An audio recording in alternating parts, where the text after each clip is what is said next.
What's up, gamers, and today we're going to be making sure that you have the absolute best build for both Kafka and Black Swan, because you might have pulled a Dom Mommy Kafka or the voluptuous Black Swan, or maybe you said, oh yes, I need both of them, and decided to get both of them to start your dot adventures up. So in today's video, guys, we're going to be talking about how these characters work, how you should be building them, what teams they can work on, can they work independent of each other, and everything like that. So gamers, we have a lot of content to cover, so we don't have much time for jokes and sus shit. I'll just throw these images on the screen. That'll be the sus shit for the video. Anyways, gamers, let's go ahead and now give a kit breakdown for both Kafka and Black Swan, starting off with Kafka first, because the Kafkusi was the first to come. She's the first to ever get 2 reruns, and you might have missed her on your first attempt, you might have missed her on your second attempt, but god damn, I hope you got her on your third attempt, because my god, she is amazing. She helps out for so many different teams, because what she's going to be doing, guys, is her skill move is actually going to be reprocking any dot that's currently on the enemy. Something I should note here, this does not mean her skill attack will be putting shock on the enemy. You have to still get shock on the enemy either from A, using her ultimate move, 2, using her follow-up attack, and 3, having her signature light cone that puts an erode debuff on the enemy, which will be giving them all types of lightning DOT so that you can actually use this. So if you're using her first in rotation, it's not very smart to use this move, so you want to have her speed and tune well enough so she can actually go behind your buffer on the team so they can do a basic attack,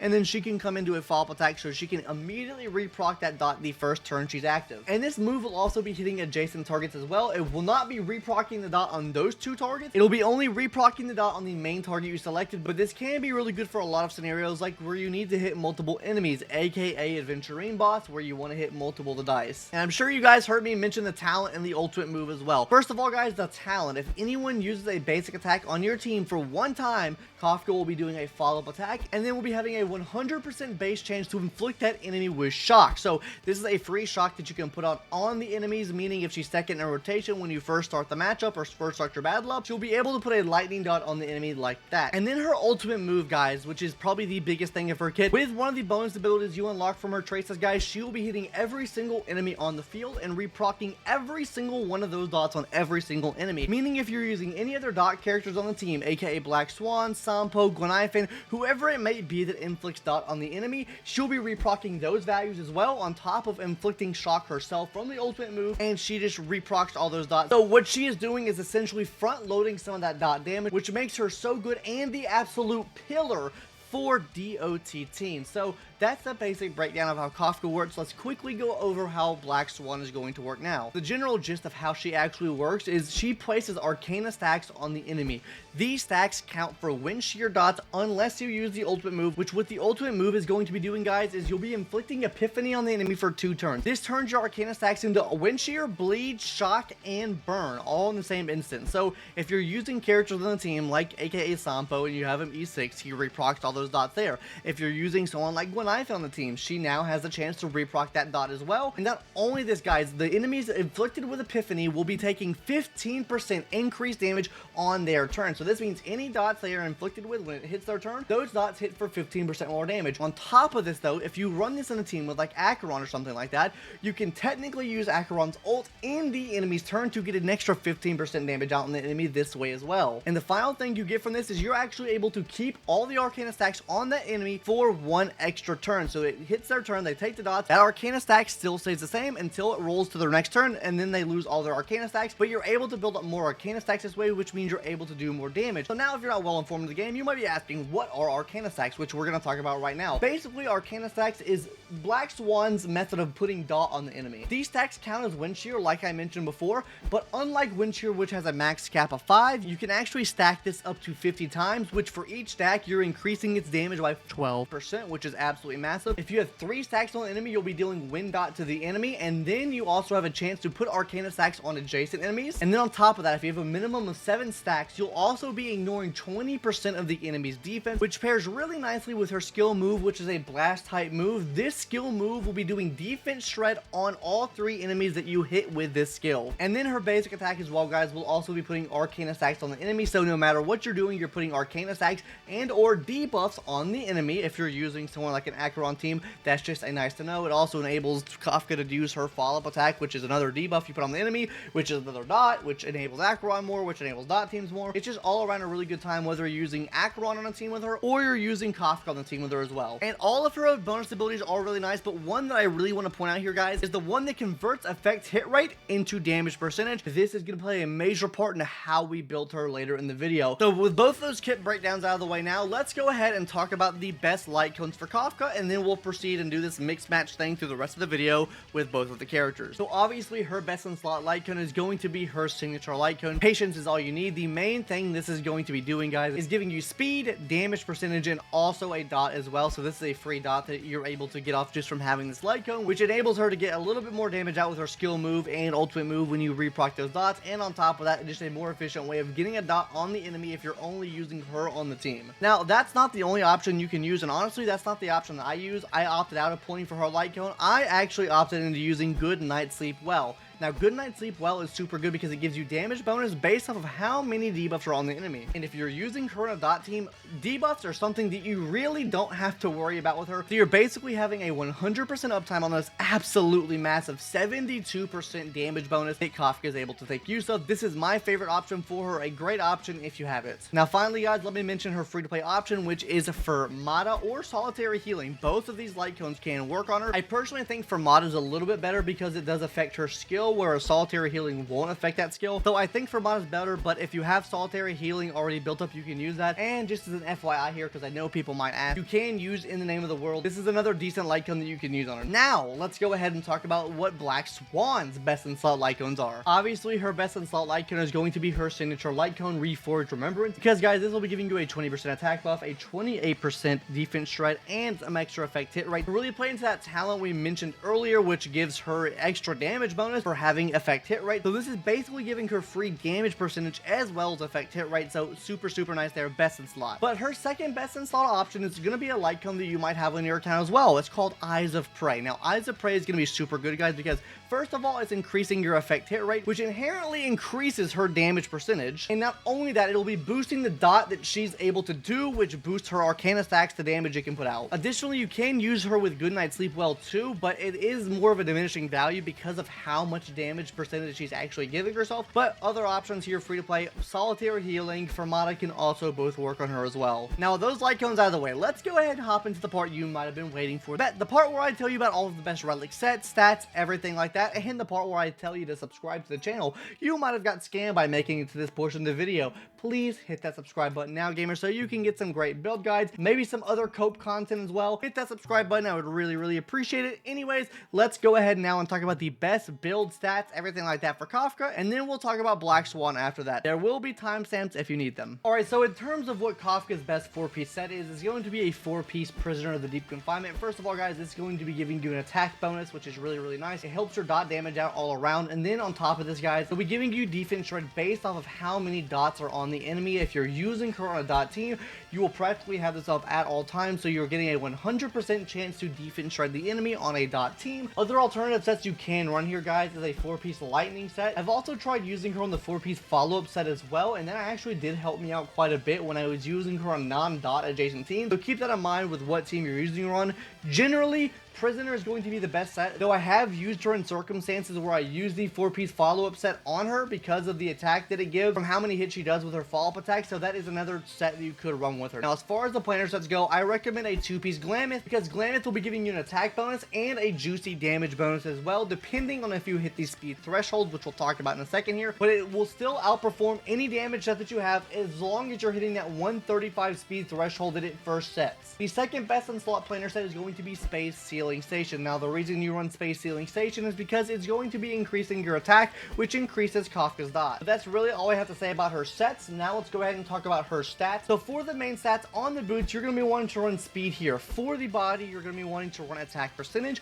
On the rope is going to be attack percentage, and on the orb is going to be lightning damage percentage. You do want her to be reasonably fast, because if you're using Glamoth, you want to make sure you're at bare minimum hitting that 135 threshold here, but you also would want her speed tuned in some situations as well, which we'll talk about when we get to the Black Swan section after this. As far as those other stats are concerned, attack affects dot, so you want more attack so you have higher dot damage that you're dealing. Lightning damage also helps with this too. So let's now go ahead and talk about some of those recommended and substats. for the recommended stats, guys, really just speed, attack, and effect hit rate. As far as those recommended stats, guys, you want her with at least 135 speed because of Glamith. You want her with 3,500 attack, so her dots are proccing off at a reasonable amount of damage. And for the effect hit rate, that can fluctuate from 0 to 28%, depending on if you have her E1 or S1. Now, guys, on those recommended stats, why I recommend 135 bare minimum is, like I said, Glamith. Another thing that I would say for the speed, you want her to be a little bit slower than Black Swan if you do plan on using both of these units on the same exact team together. So you can allow Black Swan to use their skill attack to do defense shred, which will then make Kafka's dot deal even more damage. And not to mention, Kafka's dots will re-proc the Arcana stacks, which will give you more Arcana stacks as well. That's it as far as Kafka is concerned. Let's now talk about Black Swan. Black Swan has very similar sets to what Kafka runs, guys, so her best in slot set is also going to be 4-piece Prisoner of the Deep Confinement. It gives you defense shred, it gives you attack percentage. What more can you really ask for here? We don't have any of the 4-piece relic sets in the game right now that give us effect hit rate, so there's nothing really we can work on there, but there are different sets you can run with Black Swan, like a 2-piece wind soaring, 2-piece of the dot set, so you're getting the extra attack, you're getting some wind damage as well. But honestly, wind soaring set kind of cringe stinky to farm. You could honestly just run a 2-piece dot set with a 2-piece of any of the other attack sets in the game and really help her out too. Like I mentioned before, guys, she's giving herself so much damage percentage. Honestly, getting attack percentage with her is not bad at all, just because of how much damage percentage she's really getting. Which with that, it kind of leads me into our planar sets. Her best in slot planar set is going to be Pan-Galactic or Pan-Cosmic, whatever they call it. Now, this will be increasing her effect hit rate, and not only this, increasing her attack as well based on her effect hit rate. So it gives her two things that she really needs. This set is not fun at all to farm. You do not have to farm this set if you do not have the set already. It is not fun. It's cringe to farm. Trust me, I just had a set already for my Sampo when the game first came out. This set is the best in slot, but I don't recommend farming it if you haven't farmed it already. I would much more recommend you farming Glamith and just aiming for effect hit rate substats there. Reaching that 135 speed threshold gives you that damage bonus as well as attack, so that's really good. And then a third set you could run is Space Sealing Station because it gives you attack percentage. So let's start off with some of those main stats. On the boots, guys, you're going to be wanting to run speed. On the body is going to be effect hit rate. On the rope's going to be attack percentage, and on the orb it's going to be either wind damage or attack percentage. This is going to depend on who you're running on the team. If you're running her on a team with Ruan Mei, one attack percentage here. If you're using any of the other sets we mentioned that give you more attack than Prisoner of the Deep Confinement, then I would recommend running damage percentage here. Now let's go ahead and talk about some of those substats and recommended stats. For these substats, guys, it's literally going to be effect res, attack percentage, and speed. The same exact things as Kafka, but more so leaning into the effect res, because you're going to be wanting at least 120 effect res with at least 3,000 speed. And if you're running her on a team with Kafka, you want her to be at least 1 speed faster than Kafka. Or if you're not running her with Kafka, then you want her at least 135 speed. So if you're using Glamith, you're able to get this set bonus off. So that's really going to do it for the builds for all these characters are concerned. What we're going to talk about now is the teams for each of these characters. Can they run independently of each other? What kind of team comps do they even work in, right? So let's start off with Kafka first, as we've been doing the whole video. Obviously, most teams that Kafka works in, Black Swan's going to work in, except for one team, which is a follow-up team. I think Kafka actually can work decently well as a pseudo sub DPS and follow-up teams. I know I used to use her in my Dr. Ratio team to get an extra debuff off on the enemy, so you might find the same use case there. I found her useful in teams that are not dot and debuff teams, mainly just follow-up teams, for the extra debuff she's able to actually put on the enemy from her shot. But generally, the same teams that Kafka can be ran in, Black Swan can be ran in as well.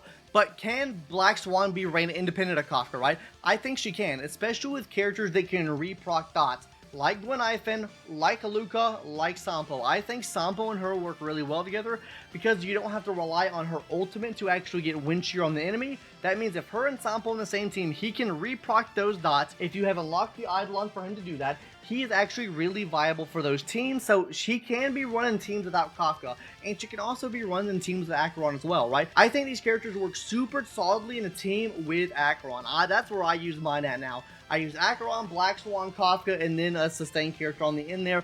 It makes my day. It is so amazing. It is great. Now I want to talk about the future-proofing upsides, downsides of these characters really quick, and why I think they're actually kind of future-proofable. Now, I really don't think, I know people will say in the comment section, and even here, oh, Black Swan's better than Kafka. Kafka's not future-proofable. She's just going to get replaced. My thought process on this is that Kafka is a cornerstone of dot. I think it is super hard to replace Kafka. How you would have to replace Kafka is have another character that could reproc dots and put a stronger dot on the enemy. This is a direct upgrade to Kafka. Even still, I would still probably keep Kafka on the team and replace Black Swan in these scenarios, or just run Black Swan, Kafka, new unit, and then sustain character. Because of the fact that reproccing dot and front-loading dot damage is so essential, Kafka has a very, very unique thing going on for her. Not to say Black Swan's bad. I think Black Swan's really, really good because she inflicts so many debuffs on the enemy. She is still going to be viable for a lot of team comps to come unless they start overloading us with dot characters, and maybe she gets power crept more often.